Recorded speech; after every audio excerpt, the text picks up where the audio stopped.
When I first bought a camera, I didn't know that this tool would change my life forever.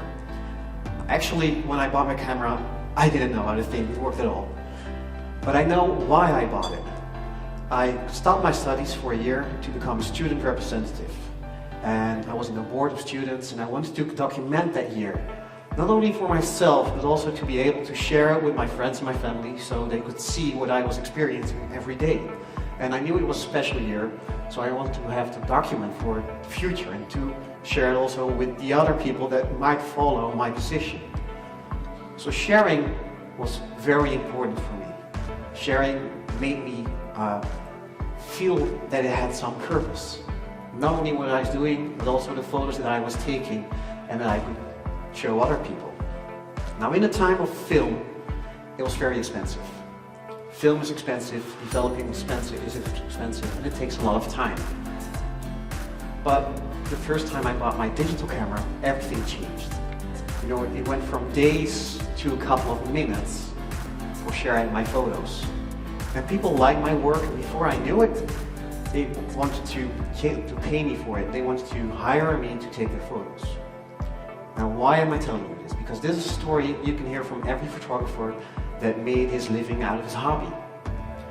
I'm telling you this because I didn't have the intention to make money with my photography. I just wanted to be able to walk around, meet inspiring people, go to inspiring places, and to share what I saw, what I experienced with other people.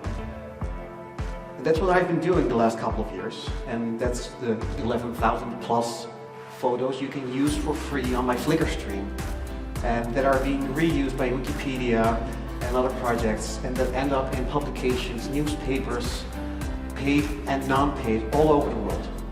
The biggest publication I had so far was in an American magazine with 8 million copies being distributed.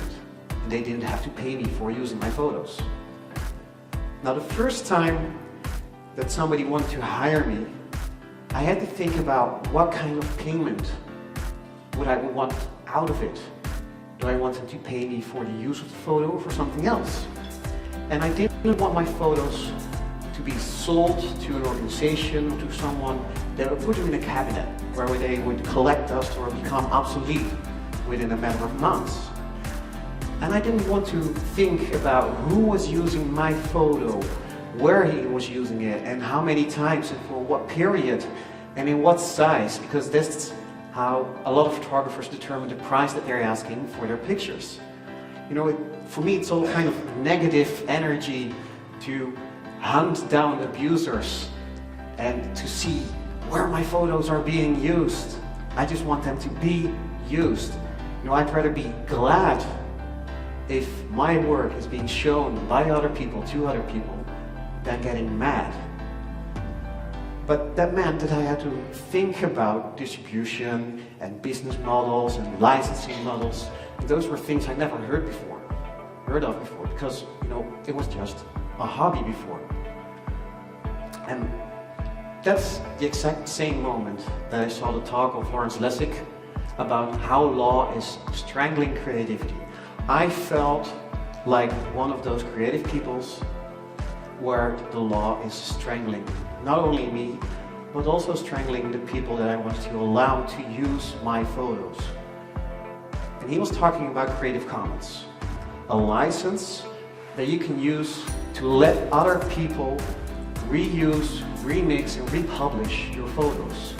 So instead of saying, no, you can't use my material, you're saying, yes, you can use it under these circumstances, or if you apply to these rules. And commons is like the air and the trees around us. It's from us all. And with Creative Commons, you can do the same to the photos and videos, to text, and even to music, and to share it with the people around you. So that's what I started doing. I started asking my clients, do you allow me to share some of the work that I made for you with the rest of the world? And it's a small part, so if I go somewhere and take 200 photos, then I'll publish like 40 and they'll get the 200. And the rest of the photos, they decide when they want to publish it, when they want to release it.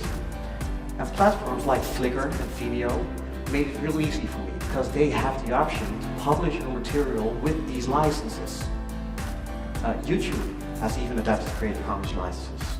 So it's becoming easier for creators like me to send out my material to the world so other people can find it. I don't have to publish it on my own website, which is not that hard to find, but you have to know my name. And on these platforms, it's easy to find all that content. And once it's published, it's irrevocably publicly released. When a piece of work is published on a Creative Commons license, there's no way you can take it back anymore. It's out there. That's also why I give the option to my clients that if they want to share the work under their control, that once they publish a photo that hasn't been published before, it's there for everyone again. It's like the air again. Now that's kind of scary to do at first, because I was thinking too, what if someone else started selling my work? What if someone would make a book with my photos and then make money out of it? You know, that's not what I wanted to do, that people would be doing. I want something to do. I want to be part of that money too. So I started with the most restrictive license. This is the Creative Commons by non-commercial, no derivatives license. You cannot change the work. I am a photographer and this is how I see my work. You cannot cut it, you cannot make it black and white if it's in color, and all those kinds of rules. And I don't want you to earn any money out of it. Well, actually, it took me a couple of years to learn something about this license. First, there was this guy, and he's 10 years younger than I am. He's an active Wikipedian, someone that edits on Wikipedia, and he was telling me, I like your photos, but because of the license you're using, I cannot use it on Wikipedia. So actually, I was creating my own cabinet where my photos were collecting dust. People could see them only on my Flickr stream, but they couldn't reuse it and remix it on the bigger platforms that really added value to my work. The second thing I learned is if somebody would make a book out of my photos, I can copy that idea. I can even make it better because I am the source. So I could determine what photos to use and also start selling books, maybe in a higher quality or with my selection. And the third thing I learned is why should I limit someone to do something like that? If somebody is very good at bookmaking and he can make a book with my photos and I'm not able to do that same thing, why should I limit that person to earn some money with my work? Because, you know, I like it when somebody is very good at something, and if I can give him the sources to do it with that, why not? So that's why I changed my license. There's another license in between this, but that's why I changed my license to the most free one. You only have to mention my name and the license, because if you mention my name, people know where the source is, and if you mention the license, they also know that they can reuse it again. Now this is just one story. I'm just one guy having this as a business model because organizations just hire me by the hour to make work for them. And as far as I know, I'm the only person in the Netherlands as a photographer that's using this as a business model. Most photographers call me crazy, that I'm giving my stuff away. And every time I talk to a photographer, he says, well, that's not going to be future-proof. You'll be out of business by the end of the year. And by doing this, you are destroying the market. Well, actually, the last one makes me proud. Because, you know, if I'm destroying a market, I don't feel responsible for keeping up a market that's already broken. So, technology has made it so easy for people to make photos and to sell them and to distribute them. There's no need to hang on to old models.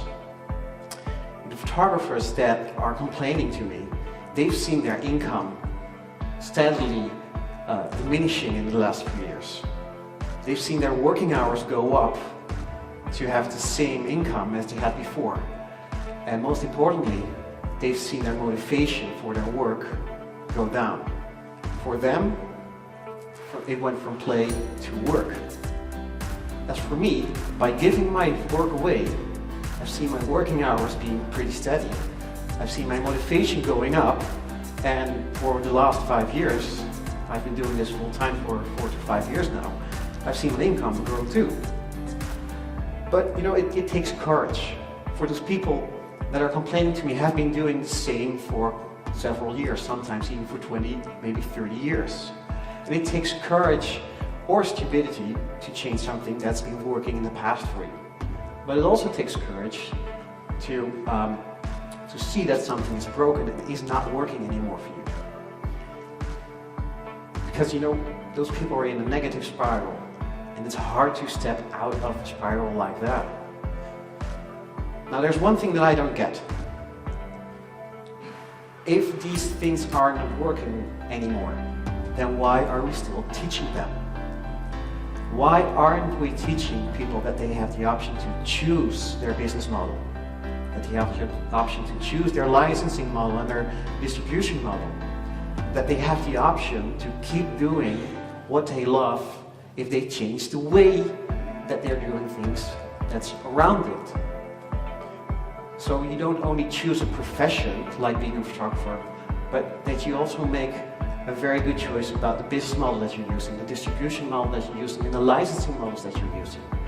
Because you don't have to change your profession if you are being flexible with those other things.